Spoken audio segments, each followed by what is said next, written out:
സക്കറിയ 2:5.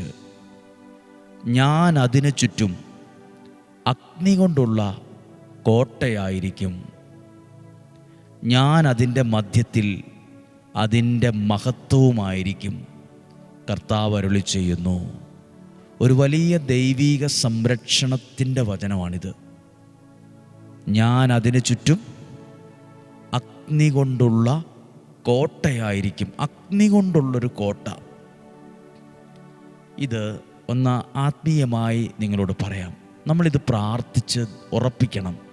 ദൈവമേ, സക്കറിയ 2:5 പറയുന്ന ആ അഗ്നി കൊണ്ടുള്ള സംരക്ഷണ കോട്ട എനിക്കും എൻ്റെ കുടുംബത്തിലും എൻ്റെ തലമുറയ്ക്കും ഞാനുമായി ബന്ധപ്പെട്ട എല്ലാ കാര്യങ്ങളിലും, സാമ്പത്തികത്തിൽ, വരുമാനത്തിൽ, കൃഷിയിൽ, വരുമാന മാർഗത്തിൽ, വിദ്യാഭ്യാസത്തിൽ, ശുശ്രൂഷയിൽ, ഭവനത്തിൽ എല്ലാം വേണം സക്കറിയ 2:5 വചനത്തിൻ്റെ സംരക്ഷണം.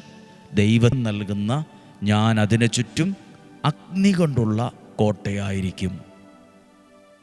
ഹല്ലേലൂയ.